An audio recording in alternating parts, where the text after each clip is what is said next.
ఆదికాండ గ్రంథ వివరణ. ఆదికాండ గ్రంథ వివరణలో భాగంగా మనం పరిచయాన్ని మనం ఆలోచన చేస్తున్నాం కదండి. ఈ పుస్తకాన్ని ఎవరు రాశారు, ఎప్పుడు రాశారు, ఏ సందర్భంలో ఈ పుస్తకాన్ని రాయడం జరిగింది అనే ఇటువంటి విషయాలన్నిటిని కూడా మనం గడిచిన రోజుల నుంచి ఆలోచన చేస్తాం. ఈరోజు కూడా మరికొన్ని సంగతులు మనం ఆలోచన చేద్దాం. ఆదికాండ గ్రంథ వివరణ. దీంట్లో మనం ఇప్పటివరకు ఆలోచించిన విషయాలు రచయిత గురించి చూసాము, కాలము గురించి చూసాము, ముఖ్య అంశములను మనం చూస్తాం. రచయిత వచ్చేసరికి మోషే గారే ఈ యొక్క పుస్తకాన్ని రాశారు అనడానికి ఎన్నో రీజన్స్ని మనం చూసాం. వాటిలో ఇంటర్నల్ ఎవిడెన్సెస్ చూసాము. బైబిల్లో మోషే గారే రాశారు అనడానికి రుజువులు ఏంటి అనేది మనం చూసాం. బైబిల్ని బట్టి ఈ గ్రంథమును మోషే గారే రాశారని మనం ఎలా చెప్పగలము అనేది చూసాము. ఎక్స్టర్నల్ ఎవిడెన్సెస్ అంటే బైబిల్కి బయట మోషే గారి గ్రంథమును రాశారనడానికి కారణాలు ఏంటన్నది చూసాం. ఎక్స్టర్నల్ ఎవిడెన్సెస్ అంటే మోషే గారు ఒకవేళ ఈ పుస్తకాన్ని రాస్తే ఆయనకి సమాచారం అనేది ఎలా అందింది, ఆదికాండములో ఉన్న ఈ సమాచారం అంతా కూడా మోషే గారికి ఎలా చేరుకుంది అని మనం ఆలోచించినప్పుడు 3 మార్గాల ద్వారా చేరుకుంది అనే విషయం మనకి అర్థమైంది. ఏంటది? దేవుని ప్రత్యక్ష ప్రకటన. రెండో మార్గం వచ్చేసరికి వంశ పారంపర్య మౌఖిక సాంప్రదాయం అంటే నోటి మాట ద్వారా. మూడవ మార్గం వచ్చేసరికి లిఖిత మూలాలు అంటే రిటర్న్ సోర్సెస్. సో ఈ 3 విషయాల గురించి మనం క్షుణ్ణముగా చాలా వివరణాత్మకంగా మనం గడిచిన భాగంలో చూసాం. ఓకే, సో నెక్స్ట్ కాలము. సో మొత్తానికి వీటన్నిటిని చూసినప్పుడు ఎక్స్టర్నల్ ఎవిడెన్సెస్, ఇంటర్నల్ ఎవిడెన్సెస్, ఈ 2 ఎవిడెన్సెస్ని బట్టి మనకు అర్థమైంది ఏంటంటే ఆదికాండ పుస్తకమును రాసింది మోషే గారు. ఆయనకి సమాచారం కూడా దేవుడే అనేక మార్గాల ద్వారా మోషే గారికి సమాచారమును చేరవేయడం జరిగింది అనే విషయాన్ని మనం పరిశీలన చేసి తెలుసుకున్నాం. ఆ తర్వాత మనం ఆలోచించిన విషయం కాలం. కాలాలు వచ్చేసరిగా 2 రకాల కాలాల గురించి నేను మీకు చెప్పాను. ఈ గ్రంథములో ఉన్న చరిత్ర ఏ కాలానికి సంబంధించినది అని అంటే క్రీస్తు పూర్వము 5554 నుండి 1876 ఈ కాలానికి చెందిన చరిత్ర ఈ పుస్తకంలో రాయబడింది. వాస్తవానికి ఈ పుస్తకము ఎప్పుడు మోషే గారు రాశారు అని అంటే 1525 నుండి 1405 ఈ మధ్య కాలంలో మోషే గారి ఈ పుస్తకాన్ని రాయడం జరిగింది. ఆ తర్వాత మనం ముఖ్యాంశాల్లోనికి వెళ్ళాం. ఈ ముఖ్య అంశాల్లోనికి మనం వెళ్ళినప్పుడు మొట్టమొదటి ముఖ్య అంశం ఏంటంటే తూర్పు దేశ చట్టాలు మరియు ఆదికాండములోని పితరుల సంస్కృతి మధ్య పోలికలను మనం చూస్తున్నాం. ఆదికాండమును మనం చదువుతున్నప్పుడు కొన్ని తూర్పు దేశాల చట్టాలు కనబడుతూ ఉంటాయి. మనం ఎప్పుడు కూడా బైబిల్ని చదువుతున్నప్పుడు కల్చర్ని కూడా మనం దృష్టిలో పెట్టుకుని చదవాలి. నాటి కాలంలో ఉన్న కల్చర్ని కూడా మనం దృష్టిలో పెట్టుకుని చదివితే మనకి బైబిల్ అనేది ఇంకా బాగా అర్థమవుతుంది. సో ఆదికాండములో మనకి అనేకమైన ఇతర సాంప్రదాయాలు అనేవి మనకి కనబడుతూ ఉంటాయి. తూర్పు దేశాల చట్టాలు, తూర్పు దేశాలు అంటే మెసపతోమియా ప్రాంతానికి సంబంధించిన చట్టాలు, మెసపతోమియా ప్రాంతానికి సంబంధించిన కల్చర్ యాక్టివిటీస్, ఇవన్నీ కూడా మనకి ఆదికాండ గ్రంథంలో కనిపిస్తూ ఉంటాయి. దానిలో భాగంగా మనం నిన్నటి లాస్ట్ గడిచిన భాగంలో ఒక చట్టం గురించి చూసాం. ఏంటా చట్టము అని అంటే దత్తత చట్టము అనే చట్టాన్ని మనం చూడడం జరిగింది. అడాప్టేషన్ లా. అబ్రహాం గారు ఎలియాజరు నా వారసుడు అవుతాడు, నాకు పిల్లలు లేరు కాబట్టి అని అబ్రహాం గారు మాట్లాడుతూ ఉంటారు. అబ్రహాం గారికి ఆలోచన ఎలా వచ్చింది? పిల్లలు లేకపోతే వాళ్ళ దగ్గర సేవ చేసే వాళ్ళే ఆస్తికి వారసులు అవుతారు, కర్త అవుతారనే విషయం అబ్రహాం గారికి ఎలా తెలిసింది? అబ్రహాము గారు ఆ నిర్ణయాన్ని ఎలా తీసుకోగలిగారు అని అంటే అప్పటికి ఉన్న చట్టమును బట్టి. ఏంటా చట్టం అంటే హమ్మురాబీ చట్టం. ఏంటా చట్టం అంటే హమ్మురాబీ చట్టం. 191వ చట్టం ప్రకారం 191 ఆ చట్ట ప్రకారం, హమ్మురాబీ లా ప్రకారం ఒక వ్యక్తికి బిడ్డలు లేకపోతే అతని దగ్గర సేవ చేసే దాసులు అతని ఆస్తికి వారసులు అవుతారు అనే చట్టాన్ని ఈ హమ్మురాబీ చేశాడు. ఈ హమ్మురాబీ అనే రాజు అబ్రహాము గారి కాలానికి సమకాలికుడుగా ఉంటాడు. చరిత్రను బట్టి మనం చూస్తే ఇతను అనేకమైన మంచి మంచి మంచి చట్టాలను తయారు చేశాడు. ఇతని కాలంలో విద్యను నేర్పించాడు, స్కూల్స్ కట్టాడు, పాఠశాలలు నిర్మించాడు, వైద్యాన్ని బాగా అభివృద్ధి చేశాడు, సమాజానికి ఎన్నో మేలులు చేశాడు, తర్వాత రోడ్లు వేయించాడు. ఇలా అనేక రకాలుగా సమాజానికి చాలా మేలులు చేశాడు. ఎవరు? ఈ హమ్మురాబి, మెసపతోమియా రాజు, మెసపతోమియా ప్రాంతానికి చెందిన రాజు. సో ఇతని కాలంలోనే కొన్ని మంచి మంచి చట్టాలను కూడా చేశాడు. మంచి మంచి చట్టాలను కూడా చేశాడు. మనకి ఇక్కడ ఒక ప్రశ్న రావచ్చు. అదేంటంటే, ఇప్పుడు హమ్మురాబి అన్యుడు కదా, హమ్మురాబి ఒక అన్యుడండి. అతనికి దేవుడు అంటే ఎవరో తెలియదు, మన తండ్రి అంటే ఎవరో తెలియదు, కొన్ని ధర్మశాస్త్రం ఏమైనా తెలుసా తెలియదు. దేవుడి గురించి తెలియకపోయినా, మన ధర్మశాస్త్రం గురించి తెలియకపోయినా, లేకుంటే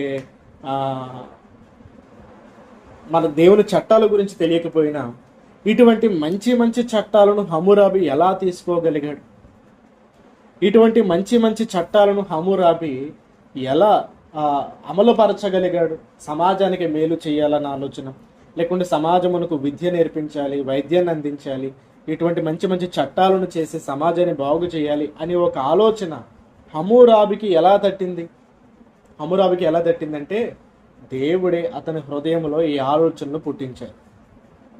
మీరు ఒక విషయాన్ని ఆలోచించాలి. ఇక్కడ అబ్రహాము గారి కాలము వరకు కూడా అందరూ అన్యులే. అబ్రహాము గారితో సహా అందరూ అన్యులే. అన్యుడు, ఇజ్రాయేలీయుడు అనేది ఎక్కడి నుంచి పుట్టింది అని అంటే, అబ్రహాము గారితో దేవుడు వాగ్దానం చేసిన కాలము దగ్గర నుంచి పుట్టింది ఈ యొక్క వ్యత్యాసం. సో అబ్రహాము గారికి ముందు ఉన్న వాళ్ళందరూ కూడా అన్యులే, వాళ్ళు ఇజ్రాయేల్ ఏం కాదు. వాళ్ళు ఇస్రాయేలే చెప్పండి. అబ్రహాము గారి కుమారుడు ఇస్సాకు, ఇస్సాకు గారి కుమారుడు యాకోబు, యాకోబు నుంచి ఇస్రాయేలు వచ్చారు. మరి ఇస్రాయేలు రాకముందు ఉన్న వాళ్ళందరూ కూడా ఎవరు? అన్యులే, అన్యులే. ఆ అన్యులైన వారిని దేవుడు తన పక్షముగా చేర్చుకున్నాడు. చేర్చుకున్నప్పుడు వాళ్ళు దేవుని ప్రజలుగా మారారు. సో ఈ హమ్మురాబి అనే అతని హృదయంలో కూడా దేవుడే ఆయన ఆలోచనలను పుట్టించి ఇటువంటి మంచి మంచి చట్టములను తయారు చేయించాడు. అంటే దేవుడు అప్పటికే ఆయన యొక్క సంకల్పాలను, ఆయన మనసులో ఉన్న ఉద్దేశాలను, ఆయన నిర్ణయాలన్నిటిని కూడా ఈ రూపములో అమలుపరుచుకుంటూ వెళ్తున్నాడు. అందుకే చాలామంది ప్రశ్న అడుగుతూ ఉంటారు, ధర్మశాస్త్రం లేనప్పుడు దేవుడు ఎలా తీర్పు తీర్చాడు? ధర్మశాస్త్రమే లేనప్పుడు దేవుడు జనులకు ఎలా తీర్పు తీర్చాడు? అసలు వాళ్ళకి ధర్మశాస్త్రమే లేదు కదా అని ప్రశ్నిస్తూ ఉంటారు. ధర్మశాస్త్రం లేనప్పటికీ మానవ హృదయాన్ని దేవుడు తట్టి కొన్ని చట్టాలను అమలుపరిచి, ఆ చట్టములను బట్టి మానవ సమాజము నడుచుకునే విధముగా దేవుడు అనేకమైన కార్యక్రమాలు జరిగించుకుంటూనే వెళ్ళారు. దానికి ఉదాహరణ మన కళ్ళ ముందు కనిపిస్తున్న ఈ హమ్మురాబి చట్టం. ఇదొకటే కాదండి, ఇంకా చాలా చూద్దాం మనం. ఇదొక చట్టం కూడా చూస్తాం మనం. దాసిని భర్తకు ఇవ్వడం అంటే హమ్మురాబి చట్ట ప్రకారం ఏంటంటే, ఒక భార్యకు దాసులు ఉన్నారండి. ఆ దాసి తన భర్తకు భార్యగా ఇచ్చిన తర్వాత ఆ దాసి ఏం చేయాలంటే, ఆమె ద్వారా పిల్లలు పుట్టొచ్చు, ఆమె ద్వారా వంశాన్ని కనొచ్చు, ఆమె ద్వారా చక్కగా వంశమును అభివృద్ధి పరుచుకోవచ్చు. కానీ ఆ దాసి తన యజమానురాలుపై అధికారం చూపకూడదు. ఒక భార్యకు, ఒక స్త్రీకి ఒక దాసి ఉందండి, వాళ్ళకి పిల్లలు లేరు. ఇప్పుడు ఈమె ఏం చేయాలంటే, తన దాసి అయిన ఆమెను తన భర్తకు ఇచ్చి పిల్లలను కనడానికి ఉపయోగించవచ్చు. ఆమె ద్వారా వంశమును అభివృద్ధి చేసుకోవచ్చు, ఆమె ద్వారా వంశమును పొడిగించుకోవచ్చు. ఇప్పుడు అదే జరుగుతుంది కదా ఆ రోజుల్లో దాస్యత్వం అని అంటున్నాం, ఈ రోజుల్లో ఇన్ విట్రో ఫెర్టిలైజేషన్ అంటున్నాం. IVF అంటారు. IVF అంటే సరోగసి, ఇన్ విట్రో ఫెర్టిలైజేషన్ అంటే నేరుగా స్త్రీలు పిల్లలు కనకుండా వేరే గర్భాన్ని అద్దెకు తెచ్చుకొని, ఒక 9 నెలలు వేరే గర్భాన్ని అద్దెకు తెచ్చుకొని ఆ గర్భంలోనికి స్పామ్ అంతా కూడా ఇన్సర్ట్ చేసి అప్పుడు పిల్లల్ని కనడం. IVF అంటారు, ఇన్ విట్రో ఫెర్టిలైజేషన్. తెలుగులో సరోగసి గర్భం అంటారు. ఇంకా అర్థం కావాలంటే అద్దె గర్భం అంటారు. ఈ రోజుల్లో కూడా జరుగుతుంది. సో ఆ రోజుల్లో కూడా అదే జరిగింది. ఆ రోజుల్లో కూడా హమ్మురాబి ఒక మంచి చట్టాన్ని చేశాడు. అదేంటంటే, ఎవరికైనా పిల్లలు వెసులుబాటు లేదనుకోండి, గర్భాశయ లోపాలు ఉన్నాయి, మెన్స్ట్రువల్ లోపాలు ఉన్నాయి, లేకుంటే పురుషుడికి శుక్రకణాల లోపాలు ఉన్నాయి, ఇటువంటి తరుణంలో వయసు అయిపోయిన తర్వాత ఇంకా పిల్లలు కావాలి, వంశము లేదు అని అనుకునే తరుణంలో దాసి భర్తకు ఇచ్చి పిల్లలు కనే వెసులుబాటు మీరు తీసుకోవచ్చు అని చెప్పి హమ్మురాబి ఒక చట్టాన్ని చేశాడు. దాంతోపాటు అతను ఏం చెప్పాడంటే, దాసి పిల్లలు కనడానికి ఉంటుంది కానీ మరల ఈ దాసి యజమానురాలపైన ఆధిపత్యాన్ని చెలాయించడానికి, అధికారమును చూపించడానికి ఎట్టి పరిస్థితుల్లోనూ కుదరదు అని చెప్తాడు. ఇదిగోండి సెక్షన్ 146 హమ్మురాబి 146వ చట్ట ప్రకారం. మీరు అవసరమైతే గూగుల్లోకి వెళ్ళి లా ఆఫ్ 146 హమ్మురాబి అని కొట్టండి. మీకు ఈ యొక్క చార్ట్ కూడా వస్తుంది, ఈ బొమ్మ కూడా వస్తుంది. సో ఇటువైపు నేను పెట్టాను చూడండి, ఇదంతా కూడా హమ్మురాబి చట్టం. ఓకేనా, ఇదిగోండి పై నుంచి కింద వరకు ఇదంతా కూడా వాళ్ళ లాంగ్వేజ్, ఇదంతా కూడా వాళ్ళ భాష. సో ఇవన్నీ కూడా బొమ్మల భాష, సెమాటిక్ లాంగ్వేజ్ ఇదంతా కూడా. ఓకేనా, ఆ లాంగ్వేజ్కి నేను ఇక్కడ ట్రాన్స్లేషన్ రాసాను చూడండి. హమ్మురాబి చట్ట ప్రకారం 140 హమ్మురాబి చట్టం 146 ప్రకారం ఒక భార్య తన దాసిని భర్తకు ఇస్తే ఆమె ద్వారా పిల్లలు పుట్టవచ్చు, కానీ ఆ దాసి తన యజమానురాలపై అధికారము చూపకూడదు. పిల్లలు పుట్టిన తర్వాత ఆమెను అమ్మకూడదు, కానీ ఆమెను సేవకురాలుగా ఉంచవచ్చు. సో ఇటువంటి చట్టమును చేయడాన్ని బట్టి ఆ రోజు వాళ్ళు చట్ట ప్రకారమే ముందుకు వెళ్ళారు. సో అది తప్పెలా అవుతుంది? సో ఈరోజు వచ్చి ఒకడు అంటాడు, అదిగో అబ్రహాము గారు వేరే స్త్రీతో పిల్లలు కానీ వాళ్ళు తప్పు చేశారు అంటారు. అది ఆ రోజుల్లో వాళ్ళకున్న కల్చర్, అది ఆ రోజుల్లో వాళ్ళకున్న చట్టం అది. సో ఆ చట్టాన్ని గౌరవిస్తూ మంచిగా చట్ట ప్రకారం వాళ్ళు ముందుకు వెళ్ళారు. సో ఇటువంటివి మనకి ఇంకా చాలా కనిపిస్తూ ఉంటాయి. ఇంకొక సందర్భాన్ని కూడా చూద్దాం. అబ్రహాము గారు మక్పేలా గుహను కొనుగోలు చేస్తారు, మనందరికీ తెలుసు. అదేంటంటే, ఆ రోజుల్లో అబ్రహాం గారు ఒక బరియల్ గ్రౌండ్ కోసం, అనగా సమాధుల స్థలం కోసం మక్పేలా గుహను కొనుగోలు చేస్తారు.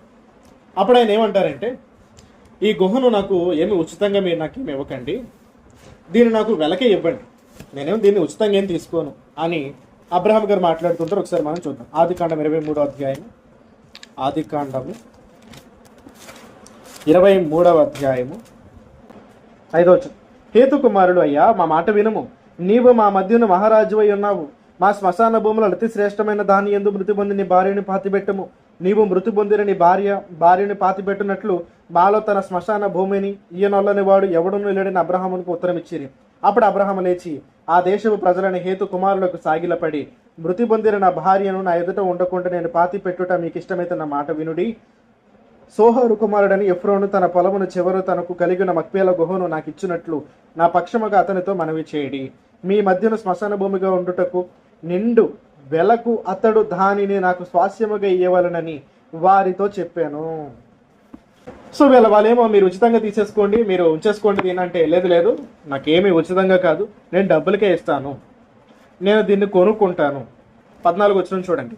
అందుకు ఎఫ్రోను, అయ్యా నా మాట వినుము, ఆ భూమి 400 తులముల వెండి చేయను, నాకు నీకు అది ఎంత?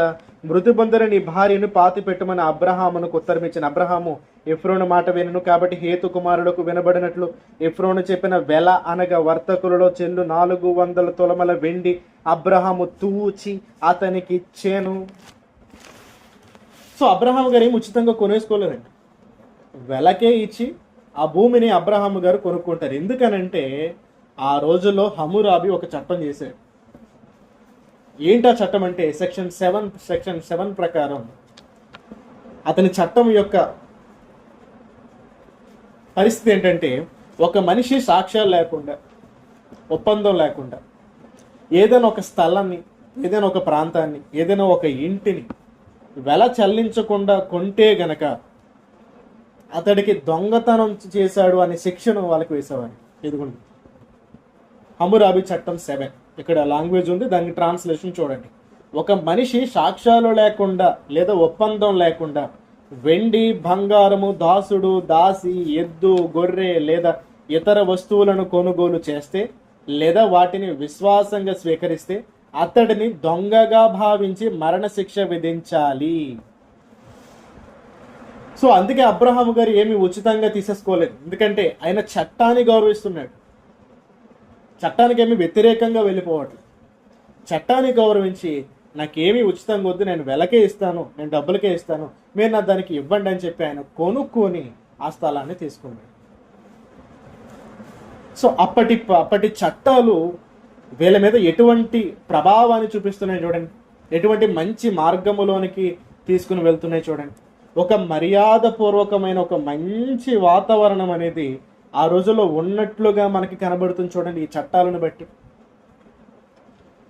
ఇంకా మరొక చట్టాన్ని మనం చూస్తే యాకోబు లాభంతో మాట్లాడతారండి. ఏమనంటే దొంగతనం చేసిన వారికి మరణశిక్ష విధించాలి అని చెప్పి. ఆ రోజులో హమ్మురాబి ఎవరైనా దొంగతనం చేస్తే వాళ్ళకి మరణశిక్ష విధించాలి అని ఒక చట్టాన్ని చేస్తాడు. ముందుగా ఆదికాండం 31-32 చూద్దాం. ఆదికాండము 31వ అధ్యాయము 32వ వచనం. ఎవరి యొద్ద నీ దేవతలు కనబడనో వారు బ్రతకకూడదు. నీవు నా యొద్దనున్న వాటిని తన బంధువుల ఎదుట వెదకి నీ దానిని తీసుకుని మన లాభానితో చెప్పాను. రాహేలు వాటిని దొంగిలనని యాకోబునకు తెలియదు.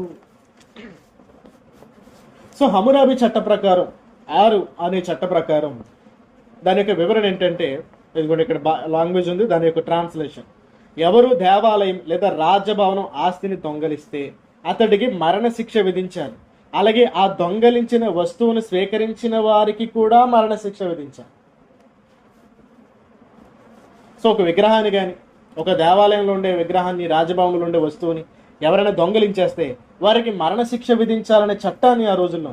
అందుకే యాకోబు గారు అదే మాట్లాడుతుంటారు. అందుకే రాహేల్ భయపడిపోతూ ఉంటుంది. ఆ తర్వాత మరొక చట్టం చూద్దాం. యోధా గారు కూడా తన కోడలతో మాట్లాడుతూ ఉంటారు. అదేంటంటే, ఒక కోడలు కానీ లేకుంటే ఇంటికి యజమానురాలైన ఒక స్త్రీ కానీ తన ఇంటి వారికి తెలియకుండా, తన మామగారికి తెలియకుండా, తన భర్తకు తెలియకుండా ఏదైనా ఒక దుకాణం మద్యం ఓపెన్ చేసిన, లేకుంటే ఒక వ్యభిచారపు దుకాణం ఏదన్నా ఓపెన్ చేసిన మరణశిక్ష విధించాలి, అగ్నితో కాల్చాలి అనే చట్టము ఆ రోజుల్లో ఉండేది. ఒకసారి మనం ఆదికాండం 38-24 చూద్దాం. ఆదికాండము 38వ అధ్యాయం 24వ వచనం. రమారమి 3 నెలలైన తర్వాత నీ కోడలకు తామారు జారత్వము చేశాను, అంతేకాక ఆమె జారత్వం వలన గర్భవతి అయినదని యోధాకు తెలుపబడింది. అప్పుడు యోధ ఆమెను బయటకు తీసుకురండి, ఆమెను కాల్చి వేయవలనని చెప్పాను. ఆమెను బయటకు తీసుకురండి, ఆమెను కాల్చేద్దాం అంటున్నాడు. ఇంతగా నిర్ణయం తీసుకోగలుగుతున్నాడు యాకోబు గారు, క్షమించండి యోధా గారు. అంటే అప్పటికున్న చట్టం. ఆ చట్టం ఏంటంటే ఇదిగోండి, హమ్మురాబి 110వ చట్టం. ఎవరైనా ఒక స్త్రీ వాళ్ళ ఇంట్లో వాళ్ళకి తెలియకుండా మద్య దుకాణం కానీ, లేకుంటే వ్యభిచారపు కార్యక్రమాలు కానీ, ఇటువంటి దుకాణాలు కానీ తెరిస్తే ఆమెను అగ్నితో కాల్చి చంపేశారు. అందుకే యోధా గారు కూడా వెంటనే ఆ నిర్ణయాన్ని తీసుకుంటున్నారు. సో ఇలా ఈ చట్టాలన్నీ కూడా ఆదికాండములో ఉన్న ఈ యొక్క మనుషుల మీద, ఈ కుటుంబాల మీద ఎంతో ప్రభావాన్ని చూపించాయి అనేది మనకు అర్థమవుతుంది. సో వీటిని బట్టి మనం తెలుసుకోవాల్సింది ఏంటంటే, బైబిల్ అనేది కల్పితం కాదు. అంటే ఆదికాండ పుస్తకం అనేది కల్పితం కాదు, అది వాస్తవమైనది, అది నిజమైనది. ఒకవేళ ఇది కల్పితమైతే హమ్మురాబి చట్టాలు కూడా కల్పితమైనవి. హమ్మురాబి లేడని చెప్పగలరా ఎవరైనా సరే? చెప్పలేరు. హమ్మురాబి చేసిన చట్టాలు లేవని చెప్పగలరా? చెప్పలేరు. సో హమ్మురాబి వాస్తవమైనప్పుడు, అతని చట్టాలు వాస్తవమైనప్పుడు, ఆ చట్టాల ప్రకారం బ్రతికిన మనుషులు వాస్తవమైనప్పుడు ఆదికాండము కూడా వాస్తవమే. కాబట్టి ఆదికాండాన్ని మీరు చదువుతున్నప్పుడు అక్కడ ఉన్న పరిస్థితులను కూడా మీరు దృష్టిలో పెట్టుకుని చదువుతూ ఉండాలి. అక్కడ ఉన్న కల్చర్ను కూడా మీరు దృష్టిలో పెట్టుకుని చదువుతూ ఉండాలి. ఓకే, సో ఇది ఒక ముఖ్య అంశం. రెండవ ముఖ్య అంశంలోనికి మనం వెళ్దాం. రెండవ ముఖ్య అంశం, ఆదికాండంలో యేసుక్రీస్తు ప్రభుల వారు గూర్చిన అనేకమైన ప్రస్తావనలు మనకి కనిపిస్తూ ఉంటాయి. ఆదికాండంలో యేసుక్రీస్తు ప్రభుల వారు గూర్చిన ప్రస్తావనలు.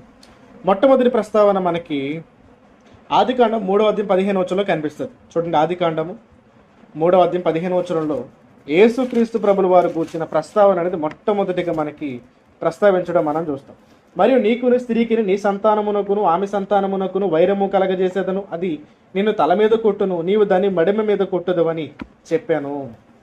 రాబోయే స్త్రీ సంతానము అనేది సాతానుని జయిస్తుంది అని దేవుడు ముందుగానే రాస్తున్నారు. ఎవరా స్త్రీ సంతానం? ఆ స్త్రీ సంతానమే యేసుక్రీస్తు ప్రభుల వారు. అలాగే ఆదికాండం 22వ అధ్యాయం 2వ వచనంలో కూడా మనకి కనిపిస్తుంది యేసుక్రీస్తు ప్రభుల వారు గూర్చిన దృష్టాంతము, ముందుగా ఉండే దృష్టాంతము. అలాగే ఆదికాండం 22వ అధ్యాయం 18వ వచనం, ఆదికాండం 22వ అధ్యాయం 18వ వచనం, ఆదికాండము 49వ అధ్యాయం 10వ వచనం, ఆదికాండము 49వ అధ్యాయం 10వ వచనం, ఆదికాండము 49వ అధ్యాయము 11 నుంచి 12 వచనం, ఆదికాండము 49వ అధ్యాయం 11 నుంచి 12 వచనం. న్యాయాధిపతి మరియు తీర్పు అనే ఒక దృష్టాంతం అనేది యేసుక్రీస్తు ప్రభుల వారి గురించి మనం చూస్తాం. సో ఈ ఎన్ని సందర్భాల్లో కూడా ఆదికాండంలో మనకి యేసుక్రీస్తు ప్రభుల వారు గూర్చిన దృష్టాంతములు, లేకుంటే ముంగుర్తులు అంటారు చూసారు, ఒక ఛాయలు అంటారు. యేసుక్రీస్తు ప్రభుల వారు గూర్చిన ఛాయలు అనేవి మనకి ఆదికాండ గ్రంథములో ఈ యొక్క సందర్భాలన్నిటిలో కూడా ప్రస్తావించబడతాయి. ఇది ఒక రెండవ ముఖ్య అంశం ఈ గ్రంథంలో మనకి కనిపించేది. ఇక మూడవ ముఖ్య అంశం వచ్చేసరికి ఈ గ్రంథంలో మనకు కనిపించే వంశావళులు. బైబిల్లో మొట్టమొదటిగా వంశావళులు అనేవి ఆదికాండ పుస్తకంతోనే ప్రారంభమవుతాయి. ఆదికాండ పుస్తకంతోనే ప్రారంభమవుతూ ఉంటాయి. ఆదికాండంలో మనకి 2 రకాల వంశావళులు కనిపిస్తుంది. 2 types of genealogies. 2 రకాల వంశావళి. ఒక రకమైన వంశావళి ఏంటంటే కథన వంశావళి, నెరేటివ్ జీనియాలజీస్ అంటారు. నెరేటివ్ జీనియాలజీస్ ఇవేంటంటేనండి, వంశావళి తర్వాత కథ అంటే సందర్భాలు ప్రారంభమవుతుంటాయి. కథ అంటే ఇక్కడ కల్పితం అని కాదు, కథ అంటే స్టోరీస్ అని అర్థం, అంటే జరిగిన సంఘటనలు అని అర్థం. ఓకేనా? కథ అని ఎందుకంటున్నానంటే అక్కడున్న స్టోరీ, అక్కడున్న చరిత్ర అంతటిని కూడా నేను కథ అని అంటున్నాను. కథ అని కానీ కల్పితం అనుకోకండి. ఓకేనా? జరిగిన చరిత్రను కూడా కథ అని అంటారు, అంతేగాని కథ అని కానీ కల్పితం అని అనేసుకోకండి. సో అలా అర్థం చేసుకోండి. వంశావళులు తర్వాత చరిత్రలు ప్రారంభమవుతూ ఉంటాయి. వంశావళులు తర్వాత చరిత్రలు ప్రారంభమవుతూ ఉంటాయి. ఇప్పుడు మీరు ఆదికాండము 4వ అధ్యాయం చూడండి, 5వ అధ్యాయం చూడండి. 5వ అధ్యాయం తర్వాత మరలా నోవహు గారి జలప్రళయ సంఘటన ప్రారంభమవుతుంది. చూడండి, నోవహు గారి జలప్రళయ సంఘటన ప్రారంభమవుతుంది. మొదటి అధ్యాయంలో సృష్టి వంశావళి ఉంటుంది. సృష్టి యొక్క వంశావళి అంటే సృష్టి ఎలా పుట్టింది, దేని తర్వాత ఏది వచ్చింది, సూర్యుడి తర్వాత ఎవరు వచ్చారు, చంద్రుడి తర్వాత ఎవరు వచ్చారు, వృక్షాల తర్వాత ఎవరు వచ్చారు అని ఒక సృష్టి జీనియాలజీ అనేది మనకు కనిపిస్తుంటాయి. ఆ తర్వాత మరలా చరిత్ర ప్రారంభం అవుతూ ఉంటుంది. మరలా 5వ అధ్యాయంకి వచ్చేసరికి మరలా వంశావళి కనిపిస్తూ ఉంటుంది. ఆ తర్వాత మరలా 6వ అధ్యాయంకి వచ్చేసరికి చరిత్ర ప్రారంభం అవుతూ ఉంటుంది. మరలా 10వ అధ్యాయంకి వచ్చేసరికి మరలా వంశావళి ప్రారంభం అవుతూ ఉంటుంది. మరలా 11 నుంచి చరిత్ర ప్రారంభం అవుతూ ఉంటుంది. ఇలా మనకి వంశావళుల తర్వాత చరిత్రలు ప్రారంభమయ్యే సందర్భాలు మనకు కనిపిస్తుంటాయి ఆదికాండములు. వీటిని నెరేటివ్ జీనియాలజీస్ అంటారు. ఇది ఒక రకమైన వంశావళి. ఇక రెండవ రకమైన వంశావళి సంతాన వంశావళులు అంటారు. సంతాన వంశావళులు, సంతాన వంశావళులు అంటే ఎవరి నుంచి ఎవరు వచ్చారు, ఆదాము నుండి ఎవరు వచ్చారు, నోవాహు నుండి ఎవరు వచ్చారు, షేతు నుండి ఎవరు వచ్చారు, షేము నుండి ఎవరు వచ్చారు, ఇలా సంతానము గూర్చిన వంశావళులు అనేవి మనకి ఆదికాండంలో కనిపిస్తూ ఉంటాయి. టోటల్గా మనకి ఆదికాండంలో ఎన్ని రకాల వంశావళులు ఉంటాయంటేనండి 11 రకాల వంశావళులు ఉంటాయి. 11 రకాల వంశావళులు మనకి ఆదికాండంలో ప్రస్తావించబడుతుంది. మొట్టమొదటి వంశావళి సృష్టి వంశావళి అని రాసుకో. సృష్టి వంశావళి ఆదికాండం 1వ అధ్యాయం 1వ వచనం నుండి 2వ అధ్యాయం 3వ వచనం వరకు. ఆదికాండం 1వ అధ్యాయం 1వ వచనం నుండి 2వ అధ్యాయం 3వ వచనం వరకు. ఓకే, తర్వాత 2వది ఆకాశములు మరియు భూమి వంశావళి అని రాసుకో. ఆకాశములు మరియు భూమి వంశావళి అంటే ఆకాశము దగ్గర నుండి భూమిలో ఉన్న సకల జీవుల వరకు జరిగిన క్రమం అంతటిని కూడా జీనియాలజీ అని పిలుస్తూ ఉంటుంది. ఆకాశము దగ్గర నుండి భూమి లోపల ఉండే వృక్షాలు, భూమి కింద ఉండే జలాలు, లేకుంటే భూమి కింద ఉండే పురుగులు, మళ్ళా ఈ సముద్రాల్లో ఉండే జలాలు, ఈ సముద్రాల్లో ఉండే ఈ చేపలు, ఈ యొక్క వృక్షాలు, జంతువులు, వీటన్నిటి క్రమం. సో ఏది తర్వాత ఏం జరిగింది, ఏది తర్వాత ఏం జరిగింది, ఏది తర్వాత ఏం వచ్చింది అనే ఒక క్రమాన్ని ఇక్కడ జీనియాలజీ అని భావిస్తూ ఉంటాం. సో అందుకే ఇది 2వ వంశావళిగా రాసుకుంటాం. ఆకాశములు మరియు భూమి వంశావళి 2వ అధ్యాయం 4వ వచనం నుండి 4వ అధ్యాయం 26వ వచనం వరకు. 2వ అధ్యాయం 4వ వచనం నుండి 4వ అధ్యాయం 26వ వచనం. ఆ తర్వాత మూడవ వంశావళి ఆదాము వంశావళి. మూడవ వంశావళి ఆదాము వంశావళి 5వ అధ్యాయం 1వ వచనం నుండి 6వ అధ్యాయం 8వ వచనం వరకు. 5వ అధ్యాయం 1వ వచనం నుండి 6వ అధ్యాయం 8వ వచనం వరకు. 6వ అధ్యాయం 8. ఓకే. తర్వాత నోవహు వంశావళి. నోవహు వంశావళి 6వ అధ్యాయం 9వ వచనం నుండి 9వ అధ్యాయం 29వ వచనం.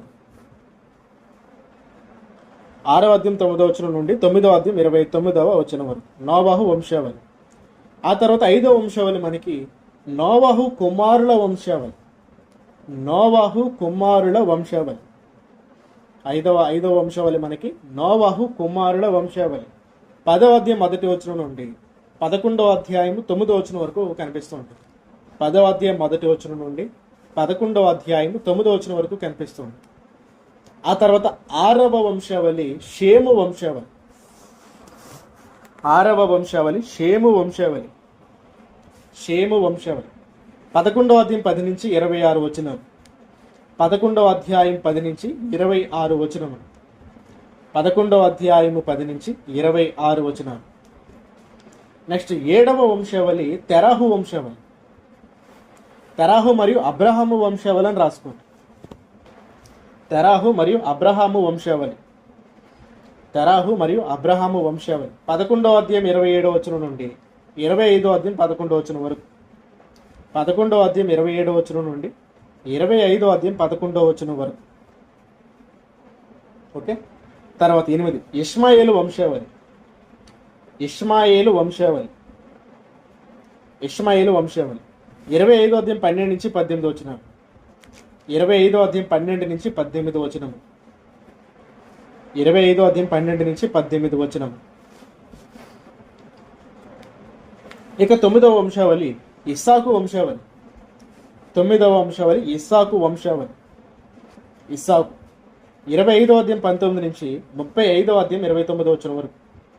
25వ అధ్యాయం 19 నుంచి 35వ అధ్యాయం 29వ వచనం వరకు. తర్వాత 10వ వంశావళి ఏషావు వంశావళి. 10వ వంశావళి ఏషావు వంశావళి 36వ అధ్యాయం 1వ వచనం నుండి 37వ అధ్యాయం 1వ వచనం వరకు.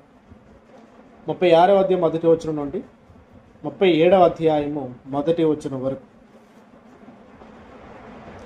11వ వంశావళి యాకోబు వంశావళి.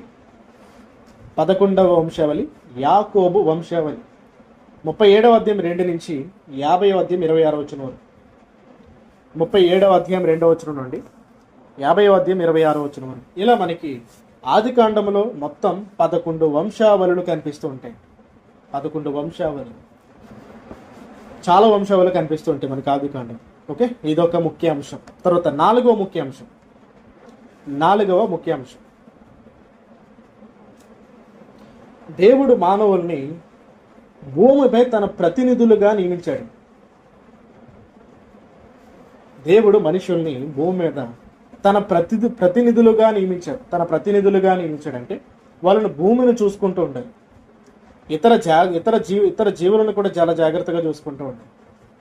అలాగే భూమిలో ఉన్న మనుషులను కూడా చాలా జాగ్రత్తగా చూసుకుంటూ ఉండాలి. ఇది ఆదికాండం మొదటి అధ్యాయంలోనే మనకి కనిపిస్తూ ఉంటుంది. చూడండి, మొదటి అధ్యాయం 27వ వచనం 26 నుంచి చూద్దాం. దేవుడు మన స్వరూపమందు మన పోలికను చొప్పున నరులను చేయదము.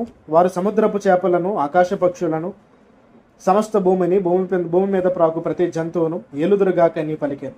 దేవుడు తన స్వరూపమందు నరుని సృజించాను. దేవుని స్వరూపమందు వారిని సృజించాను. స్త్రీని గాను పురుషుని గాను వారిని సృజించాను. దేవుడు వారిని ఆశీర్వదించాను ఎట్లనగా, మీరు ఫలించి అభివృద్ధి పొంది విస్తరించి భూమిని నింటించి దానిని లోపరుచుకొనుడి. సముద్రపు చేపలను, ఆకాశపు పక్షులను, భూమి మీద ప్రాకు ప్రతి జీవిని ఏలుడని దేవుడు వారితో చెప్పాను. సో ఆదికాండ పుస్తకం నేర్పించే మొట్టమొదటి విషయం ఏంటంటే, దేవుడు మానవులను తన ప్రతినిధులుగా నియమించాడనే విషయాన్ని ఆదికాండం వివరిస్తూ ఉంటుంది. ఇది 4వ ముఖ్యాంశం. తర్వాత 5వ ముఖ్యాంశం, ఆదికాండ పుస్తకము ప్రారంభపు చరిత్రను తెలియజేస్తూ ఉంటుంది. ఆదికాండ పుస్తకము ప్రారంభపు చరిత్రను తెలియజేస్తుంటుంది. ప్రారంభపు చరిత్ర దేనికి? ప్రారంభపు చరిత్ర సృష్టి ప్రారంభపు చరిత్రను తెలియజేస్తుంది. సృష్టి ప్రారంభపు చరిత్రను తెలియజేస్తుంది.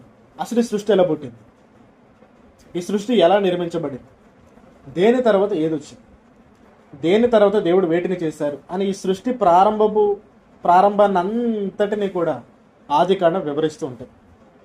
ఆ తర్వాత రెండవ విషయం పాపపు ప్రారంభాన్ని కూడా ఆదికాండం వివరిస్తూ ఉంటుంది. పాపపు ప్రారంభాన్ని వివరిస్తూ ఉంటుంది. పాపపు ప్రారంభాన్ని. ఇక మూడవదిగా సంతానం యొక్క ప్రారంభపు చరిత్రను కూడా వివరిస్తూ ఉంటుంది. సంతానం యొక్క ప్రారంభపు చరిత్రను కూడా వివరిస్తూ ఉంటుంది. ఆదాము హవ్వలకు 2 పిల్లలు పుట్టడం అనే ఈ సంతానపు ప్రారంభపు చరిత్రను మొట్టమొదటిగా వివరించిన పుస్తకమే ఆదికాండము. అలాగే 4వదిగా కుటుంబాల ప్రారంభపు చరిత్రను కూడా వివరిస్తూ ఉంటుంది ఆదికాండం. కుటుంబాల ప్రారంభపు చరిత్ర. అలాగే దానితో పాటు వంశావళుల ప్రారంభపు చరిత్రను కూడా వివరిస్తుంటుంది. ప్రారంభపు వంశావళులను గూర్చి కూడా ఆదికాండము బోధిస్తూ ఉంటుంది. ప్రారంభపు సృష్టి గురించి బోధిస్తుంది. పాపం యొక్క ప్రారంభాన్ని గురించి బోధిస్తుంది. సంతానం యొక్క ప్రారంభపు సంతానాన్ని ఆదికాండం బోధిస్తూ ఉంటుంది. ప్రారంభంలో ఉన్న కుటుంబాల చరిత్రను ఆదికాండం బోధిస్తూ ఉంటుంది. ప్రారంభంలో ఉన్న వంశావళిని గూర్చి ఆదికాండం వివరిస్తూ ఉంటుంది. అలాగే ఆదికాండంలో ప్రారంభంలో కనిపించే ప్రార్థనా జాబితాను కూడా ఆదికాండం వివరిస్తూ ఉంటుంది. ఇది మనకి ఆదికాండంలో కనిపించే 5వ ముఖ్య అంశము. ఓకే. అలాగే ఆదికాండంలో మనకి 14 మంది రాజులు ప్రస్తావించబడతారు. ఆదికాండ పుస్తకం 14 మంది రాజులు ప్రస్తావించబడతారు. వాళ్ళ లిస్ట్ అంతా కూడా నేను పీడిఎఫ్లో రాశాను. వాటిని మీరు ఒకసారి చదవండి. ఏ రాజు ఎక్కడుంటాడు, ఆ రాజు ఎవరు, ఏ దేశానికి చెందిన రాజు, ఏ పట్టణాన్ని పరిపాలన చేశాడు, అతను కూర్చున్న ప్రస్తావన ఎక్కడుంది అనేది నేను ఒక 14 మంది రాజుల లిస్ట్ అనేది నేను పీడిఎఫ్లో రాసి పెట్టాను. దాన్ని ఒకసారి మీరు చదవండి. అప్పుడు మీకు అర్థమవుతుంది ఇంతమంది రాజులు ఉన్నారా ఈ ఆదికాండ పుస్తకంలో అనేది మీకు తెలుస్తుంది. ఆ తర్వాత ఆదికాండంలో మనకి 3 భౌగోళిక ప్రాంతాలు కనిపిస్తాయి. ఆదికాండంలో మనకి 3 భౌగోళిక ప్రాంతాలు కనబడుతుంటాయి. అవేంటంటే, 1 మెసపతోమియా ప్రాంతం, 2వది కనాను భూభాగం, మెసపతోమియా ప్రాంతము, కనాను భూభాగము, 3వది ఈజిప్టు ప్రాంతం. మెసపతోమియా ఇది చాలా చాలా ఇంపార్టెంట్. ఓకేనా. మెసపతోమియా ప్రాంతము దగ్గర జరిగిన చరిత్ర ఆదికాండం 1వ అధ్యాయం నుండి 11 అధ్యాయాల వరకు మెసపతోమియా ప్రాంతము దగ్గర జరిగిన చరిత్ర. అదంతా కూడా ఆదికాండం 1వ అధ్యాయం నుండి 11వ అధ్యాయం వరకు అంతా కూడా మెసపతోమియా ప్రాంతంలో జరిగిన చరిత్ర. అదంతా కూడా మెసపతోమియా ప్రాంతంలో జరిగిన చరిత్ర. నేను ఒకసారి మ్యాప్ చూపిస్తాను చూడండి. సో ఇదంతా కూడా మెసపతోమియా ప్రాంతం. ఈ పై భాగం కనిపిస్తుంది కదా, ఇదంతా కూడా మెసపతోమియా ప్రాంతమే. ఓకేనా. ఇదంతా కూడా ఈజిప్ట్ ప్రాంతం. ఇదంతా కూడా ఇజ్రాయెల్ ప్రాంతం. ఇదంతా కూడా ఇజ్రాయెల్ భూభాగం. ఇదంతా కూడా మెసపతోమియా ప్రాంతం. ఇదంతా కూడా ఈజిప్ట్ భూభాగం. ఈజిప్ట్ భూభాగం. ఇప్పుడు ఆదికాండం 1వ అధ్యాయం నుండి 11 అధ్యాయాల వరకు ఈ చరిత్ర అంతా కూడా ఈ ప్రాంతంలో జరిగింది. ఈ పైన ఈ సిరియా ఈ ప్రాంతాల్లో జరిగింది. ఇరాన్, ఇరాక్, సిరియా ఈ ప్రాంతాలు ఉన్నాయి కదా, ఈ ప్రాంతాల్లో జరిగింది. తర్వాత 12వ అధ్యాయం నుండి 36వ అధ్యాయాల వరకు ఈ భూభాగంలో జరిగింది. ఇక్కడ జరిగింది. 12వ అధ్యాయం నుండి 36వ అధ్యాయాల వరకు ఇక్కడ జరిగింది. ఆ తర్వాత 37 నుంచి 50వ అధ్యాయం వరకు ఈ ప్రాంతంలో జరిగింది. 37 నుండి 50వ అధ్యాయం వరకు కూడా ఈజిప్ట్ ప్రాంతంలో జరిగింది. సో మెసపతోమియా ప్రాంతంలో జరిగిన చరిత్ర 1 నుంచి 11 అధ్యాయాలు. కనాను భూభాగంలో జరిగిన చరిత్ర 12 నుంచి 36 అధ్యాయాలు. ఈజిప్ట్ ప్రాంతంలో జరిగిన చరిత్ర 37 నుంచి 50 అధ్యాయాలు. సో ఈ భూభాగాలు అనేవి వెరీ మోస్ట్ ఇంపార్టెంట్. సో వీటిని గుర్తుపెట్టుకోవాలి. అసలు మీరు చదువుతున్న అధ్యాయము అది ఏ భూభాగానికి సంబంధించింది. మీరు చదువుతున్న అధ్యాయము ఏ భూభాగంలో జరుగుతుంది, అక్కడ పరిస్థితులు ఏంటి, అక్కడ చట్టాలు ఏంటి, అక్కడ కల్చర్ ఏంటి అన్నది మీరు ఆలోచిస్తూ ఉండాలి. అప్పుడు మీకు సందర్భాలు, వాటి వెనకాల ఉన్న పరిస్థితులు చాలా ఈజీగా మీకు అర్థమవుతూ ఉంటాయి. ఇక మనకి చివరగా చూస్తే ఆదికాండంలో మనకి 2 ప్రధాన విభాగాలు కనిపిస్తాయి. ఆదికాండంలో మనకి 2 ప్రధాన విభాగాలు కనిపిస్తుంటాయి. 2 ప్రధాన విభాగాలు. దాంట్లో మొట్టమొదటి ఏంటంటే ఆదిమ మానవ చరిత్ర. ఆదిమ మానవ చరిత్ర. రెండవ ప్రధాన విభాగం ఏంటంటే హిబ్రూ పితరుల చరిత్ర. హిబ్రూ పితరుల చరిత్ర లేకుంటే హెబ్రీ పితరుల చరిత్ర. ఇంకా మీకు బాగా అర్థం కావాలంటే ఇశ్రాయేలుల పితరుల చరిత్ర. ఆదికాండం 2 ముక్కల్లో చెప్పండి అంటే 2 విషయాలు: ఆది మానవ చరిత్ర, ఇశ్రాయేలు పితరుల చరిత్ర. అంతే, దట్స్ ఇట్. 2 ముక్కల్లో చెప్పాలండి. ఆదిమ మానవ చరిత్ర 1వ అధ్యాయం నుండి 11 అధ్యాయాల వరకు ప్రస్తావించబడుతుంది. 1వ అధ్యాయం నుండి 11 అధ్యాయాల వరకు మనకి ఆదిమ మానవ చరిత్ర కనిపిస్తూ ఉంటుంది. ఆదిమ మానవ చరిత్ర 12 నుంచి 50 అధ్యాయాల వరకు కూడా మనకి ఇశ్రాయేలుల పితరుల చరిత్ర కనిపిస్తూ ఉంటుంది. 12 నుంచి 50 అధ్యాయాల వరకు కూడా మనకి ఇశ్రాయేలుల యొక్క పితరుల చరిత్ర కనిపిస్తూ ఉంటుంది. ఇశ్రాయేలుల యొక్క పితరుల చరిత్ర. సో ఇప్పుడు ఆదికాండాన్ని మనం చదువుతున్నామంటే ఆది మానవ చరిత్ర మనం చదువుతున్నాం 11 అధ్యాయాల్లో. 12 నుంచి 50 అధ్యాయాల్లో ఇశ్రాయేలు యొక్క పితరుల చరిత్రను మనం చదువుతున్నట్టు.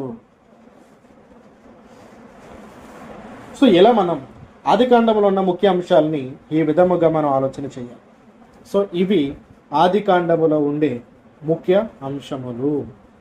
ఓకే, సో హైలైటెడ్ పాయింట్స్ ఆదికాండానికి సంబంధించిన ముఖ్య అంశాలు. ఇంకా చాలా ఉన్నాయండి, అవన్నీ చెప్పుకుంటే మనకు టైం అయిపోతుంది. అందుకే నేను మోస్ట్ ఇంపార్టెంట్ ముఖ్య అంశాలు మాత్రమే నేను మీ ముందు ఉంచాను. ఇంకా చెప్పుకోవాలనుకుంటే ఆదికాండంలో ఉండే పట్టణాల వరుస క్రమం, అసలు ఆదికాండంలో ఎన్ని పట్టణాలు ఉన్నాయి, ఎక్కడ ప్రస్తావించబడ్డాయి, ఇవన్నీ కూడా చెప్పుకోవచ్చు. కాకపోతే అన్ని చెప్పుకుంటే మీకు కన్ఫ్యూజన్ కూడా ఉంటుంది, మనకి టైం కూడా అయిపోతుంది. ఇక దీంతోనే సరిపోతుంది. కాబట్టి అందుకని నేను అవన్నీ కూడా స్కిప్ చేసి జస్ట్ కొన్ని ముఖ్యాంశాలు, వెరీ వెరీ మోస్ట్ ఇంపార్టెంట్ ముఖ్యాంశాలు అన్నింటినీ కూడా నేను మీ కాలం ముందు పెట్టాను. ఓకేనా, వెరీ గుడ్. ఇప్పటివరకు మనం ఆలోచించిన విషయాలు 3: రచయిత గురించి చూసాము, కాలము గురించి చూసాము, ముఖ్య అంశాల గురించి మనం చూసాం. ఇప్పుడు మనం గ్రంథ నేపథ్యంలోనికి వెళ్దాం. గ్రంథ నేపథ్యంలోనికి మనం ప్రవేశిద్దాం. గ్రంథ నేపథ్యం. ఈ గ్రంథ నేపథ్యాన్ని మనం ఆలోచించాలంటే అసలు ఏంటి గ్రంథ నేపథ్యం?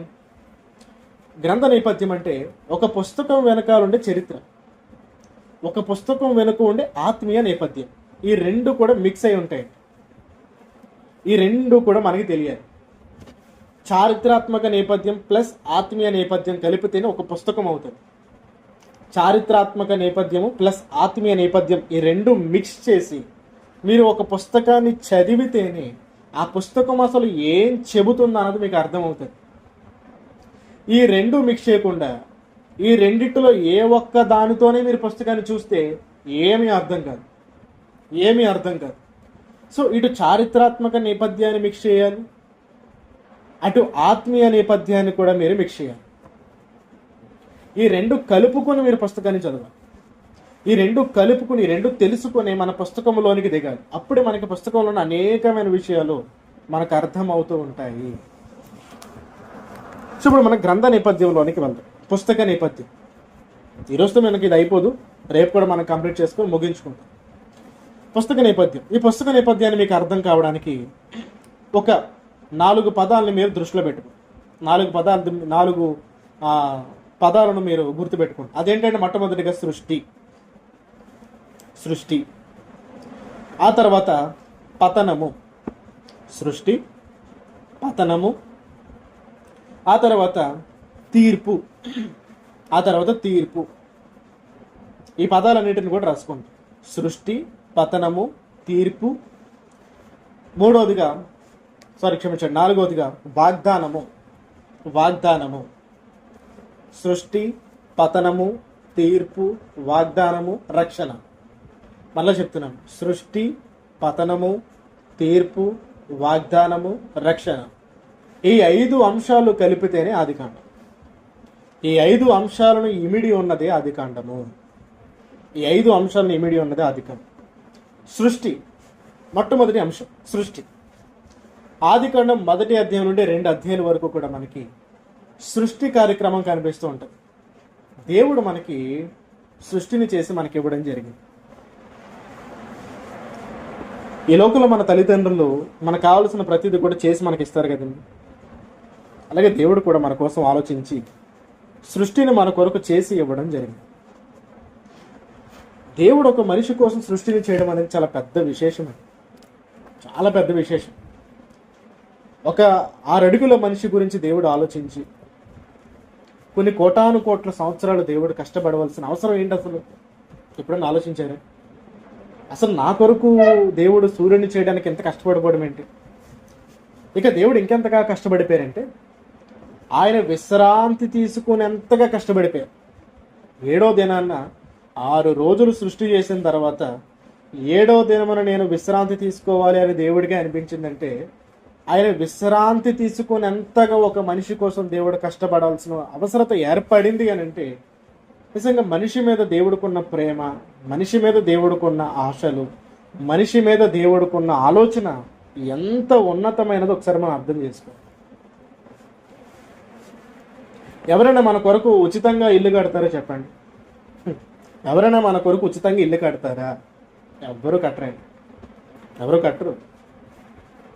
మన రక్త సంబంధుల దగ్గరికి వెళ్ళి మన అన్నయ్యో తమ్ముడు అక్క అక్క నా కోసం కొంచెం ఉచితంగా ఇల్లు కట్టవా అని అంటే మేము బతకడానికి ఇల్లు లేదు, మరి నీకేం కడతావురా అంటే అంతే కదండి. ఎవరు మన కోసం ఉచితంగా ఏది చేయరు. కానీ దేవుడు మన కోసం ఉచితంగా లోకాన్ని కాదండి, లోకాలను కట్టారు. భూలోకాన్ని దేవుడు మన కొరకు ఉచితంగా చేశారు. ఈ భూలోకంలో ఉన్న వాటన్నిటిని కూడా దేవుడు మన కొరకు ఉచితంగా ఇచ్చారు. కానీ ఒకటే ఇచ్చారా? ఎన్ని రకాల ఫలాలను ఇచ్చారు, ఎన్ని రకాల వృక్షాలను మన కొరకు చేశారు, ఎన్ని రకాల జంతువులు మన కొరకు చేశారు, ఎన్ని రకాల పండ్లను దేవుడు మనకిచ్చారు. సో వాటిని చూస్తున్నప్పుడు దేవుడు ప్రేమ మనకి ప్రత్యక్షం కాదు. సో దేవుడు సృష్టిని చేసి ఆ సృష్టిలో మనలను పెట్టడం జరిగింది. సో ఎవరి కొరకు చేశారు ఈ సృష్టిని అంటే దేవుడు మన కొరకే చేశారు. ఎందుకు చేశారు? ఈ సృష్టిని బట్టి దేవుడు తన ప్రేమను మనకు చూపించాలనుకుంటున్నాడు. ఒక సూర్యుని చూసినప్పుడు దేవుడు ప్రేమ ఏంటో మనకు అర్థమవుతుంది. ఒక చంద్రుని చూసినప్పుడు దేవుడు ప్రేమ ఏంటో మనకు తెలుస్తుంది. ఒక ప్రకృతిని చూసినప్పుడు దేవుడు మన మీద ఎంత ప్రేమ కలిగి ఉన్నాడో మనకు అర్థమవుతుంది. అనిపిస్తుంది మీకు ఎప్పుడన్నా అలాగే సృష్టిని చూసినప్పుడు దేవుడు ప్రేమ మీకు అనిపిస్తుందా? మీకు అనిపిస్తుందని నాకు తెలియదు, నాకైతే అనిపిస్తుంది. ఒక పండుని చూసినప్పుడు అసలు దేవుడు దాన్ని రూపించిన విధానము, దాని డిజైన్, ఆ పండుకి ఆ కలర్నే వేయాలనే ఆలోచన, ఆ పండులో ఆ తీపి ఉండాలనే ఆలోచన దేవుడికి కలగడం అనేది అమోఘం అన్నమాట. ఇప్పుడు మనం వేసవకాలంలో ఉన్నాం కదండి, ఏం తింటాం అందరం కూడా? మ్యాంగోస్ తింటాం, మామిడి పండ్లు తింటాం. ఇప్పుడు మామిడి పండుని చూడండి, అసలు ఆ మామిడి పండు అలా పసుపు కలర్లో ఉండాలి అనే ఆలోచన దేవుడికి ఎలా వచ్చిందంటారు? అసలు అది పసుపు కలర్లోనే ఎందుకు ఉండాలి? దానికి బ్లాక్ వేయచ్చు కదా. ఇప్పుడు మామిడి పండుని మీరు బ్లాక్ కలర్లో ఊహించుకోండి, అబ్బో అస్సలు తినబుద్ది కదా మనం. పోనీ మామిడి పండును రెడ్ కలర్లో ఊహించుకోండి, సూట్ అవ్వాలి. అలాగే పచ్చగా కూడా ఉంటాయి, పండినప్పుడు పచ్చగా ఉంటాయి, పండిన తర్వాత ముగ్గిపోతాయి, పసుపు కలర్లోకి వస్తాయి. అవునా కదా చెప్పు? ఇప్పుడు మామిడి పండు కొన్ని తీపిగా ఉంటాయి, కొన్ని తీయగా ఉంటాయి, కొన్ని పొల్లగా కూడా ఉంటాయి, కొన్ని తీయగా ఉంటాయి. ఇప్పుడు తీయగా ఉండే మామిడి పండులో ఇప్పుడు మన నిమ్మకాయ ఎటువంటి పులుపు ఉంటుందో అటువంటి పులుపు వచ్చింది అనుకోండి, అటువంటి టేస్ట్ని దేవుడు ఆ పండులో పెట్టాడు అనుకోండి, మనం తినగలం? అస్సలు బాగోదు కదండి. కానీ దేవుడు దాంట్లో తీపిని పెట్టారు చూడండి. అంటే దేవుడు మన కొరకు ఎంతగా ఆలోచించి ప్రతిదీ కూడా నా కొడుకుకి నచ్చాలి, నా కూతురుకి నచ్చాలి, రేపొద్దున్న వీటిని వాళ్ళు తింటున్నప్పుడు కనీసం నాకు పేరు పెట్టకూడదు, ఇది బాగాలేదు, అది బాగాలేదు, ఇది బాగాలేదు, ఇది బాగుంది, అది బాగా చేయలేదు, ఇది కొంచెం ఇలా చేసుంటే బాగుంటుంది, దీనికి ఈ కలర్ వేసుంటే బాగుంటుంది, దీనికి ఈ రంగు వేసుంటే బాగుంటుంది అని కనీసం నా చేతి పనులకు ఎవరు కూడా పేరు పెట్టకూడదు, నా చేతి పనులు అందరూ కూడా గుర్తించి నా ప్రేమను వాళ్ళు తెలుసుకోవాలని చెప్పి దేవుడు ప్రకృతిలో ఉన్నవన్నీ కూడా మన కొరకు చేసి ఇచ్చారు. కానీ మనం ఏంటంటే దేవుడు నా కొరకు ఏం చేశాడండి, దేవుడు నాకు ఏం చేశాడు చెప్పండి? దేవుడు నాకు ఉంగరం ఇచ్చాడా, ఒక వడ్డానం ఇచ్చాడా, ఒక గొలుసు ఇచ్చాడా, ఒక ముక్కుబడికి ఇచ్చాడా, లేకుంటే ఒక ఇయర్ రింగ్స్ ఇచ్చాడా, లేకుంటే ఒక స్థలం ఇచ్చాడా, ఒక గజం స్థలం ఇచ్చాడా, లేకుంటే ఒక జీతం పెంచాడా అని మనం దేవుడిని అలా ఆడిపోసుకుంటూ ఉంటాం. మనం దేవుడు మనం ఏమో అనడానికి సరిపోమండి. ఎందుకు? ఈ ప్రకృతినే దేవుడు మన కొరకు ఇచ్చేసారు. ఇంకా దేవుడు ఏం చేయాలి చెప్పండి? కొన్ని ప్రకృతి చేయడంతో ఆగిపోకుండా దేవుడు మనలను కూడా సృష్టించారు. నిజంగా దేవుడు ఎంత గొప్పవాళ్ళంటే, మన రాకముందే ప్రతిదీ కూడా దేవుడు మన కొరకు చేసి ఇచ్చేసారు. ఇప్పుడు మన అతిథి ఇంటికి వెళ్ళామండి. అతిథి ఇంటికి వెళ్తున్నప్పుడు మనతో మాట్లాడిన తర్వాత ఉండండి ఇప్పుడే మీ కొరకు కావాల్సినవన్నీ కూడా వడ్డించేస్తామని మన కళ్ళ ముందే వంట వండితే మనకి ఎలా ఉంటుంది చెప్పండి? ఎందుకురా బాబు అనవసరంగా వచ్చినట్టున్నావు, వీళ్ళని ఇబ్బంది పెట్టేస్తున్నావు అని చెప్పి మనకు వెళ్ళిపోవాలనిపిస్తుంది. అదే మనం రాకముందే అన్నీ కూడా మనకు కావాల్సినవి, మనకు నచ్చినవి అన్నీ కూడా ముందుగానే సిద్ధపరిచేసి మన కొరకు అరేంజ్ చేసి పెట్టేశారనుకోండి, మనకి ఏమనిపిస్తుంది చెప్పండి? మన మీద ఎంత ప్రేమ, మన మీద ఎంత గౌరవం. అసలు మన రాకముందే మనకు కావాల్సినవన్నీ కూడా అరేంజ్ చేసి పెట్టేశారా, నిజంగా మనం అంటే చాలా ఇష్టం ఆ కుటుంబానికి అని మనం వాళ్ళ ప్రేమను ఆ విధంగా గుర్తిస్తాం. చూడండి, దేవుడు కూడా మన ఈ లోకానికి రాకముందే ప్రతీదీ మనకు కావాల్సింది పెట్టేశారు. మనం వచ్చిన తర్వాత దేవా ఇది తక్కువైంది, ఇది మా కొరకు చెయ్యండి అని మనం చెప్పగా దేవుడు చేసింది ఏదీ లేదండి. తండ్రి ఇది మర్చిపోయారేంటి, ఇది మాకు కావాలి కదా, ఇది మాకు ఇష్టం కదా, ఇది మాకు ఇష్టం అని మీకు తెలియదా అని మనకు దేవుడికి చెబితే దేవుడు దాన్ని తెలుసుకున్నప్పుడు మన కొరకు చేసింది కాదు. మనకు కావలసినవన్నీ కూడా దేవుడు ముందుగానే గ్రహించి, దేవుడు ముందుగానే తెలుసుకుని వాటన్నిటిని కూడా ఈ ప్రకృతిలో దేవుడు పెట్టేసి ఆ తర్వాత దేవుడు మనల్ని దింపారు. అంటే మనం రాకముందు దేవుడు మనకు కావలసినవన్నీ కూడా అరేంజ్ చేసి పెట్టేశారు. ఇలా ఎవరు చేయగలరు చెప్పండి? ఎవరు చేయలేరు. అది దేవుడు మాత్రమే చేశారు. ఎందుకంటే దేవుడు మనలను అంతగా ప్రేమిస్తున్నారు కాబట్టి. సో మొత్తానికి దేవుడు 6 రోజులను సృష్టి చేయడం జరిగింది. ఈ 6 రోజులు దేవుడు ఏ సృష్టి చేశారు ఇది కూడా మాకు తెలియదంటే నేను ఏం చేయలేను. మొదటి అధ్యాయాన్ని చదువుకోండి. ఇప్పుడు అది ప్రతిదీ కూడా అలా చెప్పుకుంటూ వెళ్తే కుదరదు. ఓకేనా? మొదటి రోజున ఏం చేశారు, రెండవ రోజున ఏం చేశారు, మూడవ రోజున ఏం చేశారు అని చెప్పడం వీలు పడదు. చదవండి, ఆదికాండం మొదటి అధ్యాయం చదవండి. అందుకే చదువుకుంటూ రమ్మన్నాను. ఓకేనా? సో మొదటి అధ్యాయం రెండో అధ్యాయంలో కూడా మనకి దేవుడు 6 దినాల సృష్టి చేయడం అనేది మనకి కనిపిస్తుంది. సో అదే సృష్టి అనే అంశం. సో కేవలం ప్రకృతిని మాత్రమే సృష్టించకుండా దేవుడు మండలను కూడా సృష్టించారు. సో మొత్తానికి దేవుడు మానవుని సృష్టించి వాళ్ళకి ఆదాము హవ్వ అని పేర్లను పెట్టి వాళ్ళను ఏదైనా తోట అనే తోటలోనికి దేవుడు పంపించడం జరిగింది. సో వాళ్ళకి కావలసినవన్నీ కూడా సమృద్ధిగా దేవుడు పెట్టిన తర్వాత ఏం జరిగింది, ఎటువంటి పరిస్థితుల పర్యవసానాలు చోటు చేసుకున్నాయి అన్నది రేపు మనం ఆలోచన చేద్దాం. సో ఇది ఆదికాండములో ఉన్న మనకి ముఖ్య అంశములు. రేపు మన గ్రంథ నేపథ్యాన్ని చూసి మనం రేపటితో ఈ పుస్తకాన్ని ముగించుకుందాం. సరే, ప్రార్థన చేసుకుందాం. పరిశుద్ధుడైన పరలోకంలో ఉన్న మా కన్న తండ్రి, ఆదికాండములో నుంచి కొన్ని విషయాలు ఈరోజు మీ పిల్లలకు చెప్పడానికి మీరు అనుగ్రహించినటువంటి కృపకై మీకు స్తోత్రం ఉన్నాయని, మీ ప్రతి మాట కూడా మీ పిల్లల యొక్క హృదయములు భద్రం చేయండి. ఆసక్తితో వాక్యమును వినడానికి వచ్చిన మీ బిడ్డల యొక్క హృదయాలలో మీ జ్ఞానమును నింపి వారి ఆధ్యాత్మిక జీవితంలో మీరు వారికి తోడుగా ఉండండి తండ్రి. నాయన, మేము ఎదుట చేసిన ప్రతి పాపములు, దోషములు, అపరాధములన్నిటినీ కూడా మీ ఎదుట ఒప్పుకుంటున్నాము తండ్రి. మమ్మల్ని క్షమించండి, మమ్మల్ని మన్నించండి నాయన. మీ ఎదుట పరిశుద్ధులుగా బ్రతుకుటకు సహాయం చేయండి తండ్రి. అలాగే నాయన, మీ యొక్క కార్యక్రమాల్లో మమ్మల్ని ముందుకు నడిపించండి. ప్రతిరోజు కూడా నాయన మీ పనిలో ఉండగలిగే భాగ్యాన్ని మీరు మాకు ఇస్తున్నారు. దీన్ని బట్టి మీకు స్తోత్రాలు. ప్రార్థించమని ఎందరో తమ అవసరాలను కోరారు, వారి ప్రార్థన అవసరాలన్నీ కూడా మీ ఎదుట పెడుతున్నాము. మీరు వారి ప్రార్థనలు ఆలకించండి, వారికి కావాల్సిన ప్రతి అవసరతను మీరు తీర్చండి. అలాగే నేను మీ చిత్తమైతే మరి యొక్క దినమును మీరు మాకు ప్రసాదించి విలువైన మీ జ్ఞాన సంగతిని నేర్చుకోవడానికి కృపచూపమని మీకు ప్రార్థిస్తూ, మా రక్షకుడు మీ ప్రియకుమారుడైన యేసుక్రీస్తు వారి నామమును బట్టి ఈ ప్రార్థన మీకు సమర్పిస్తున్నాను తండ్రి. ఆమేన్.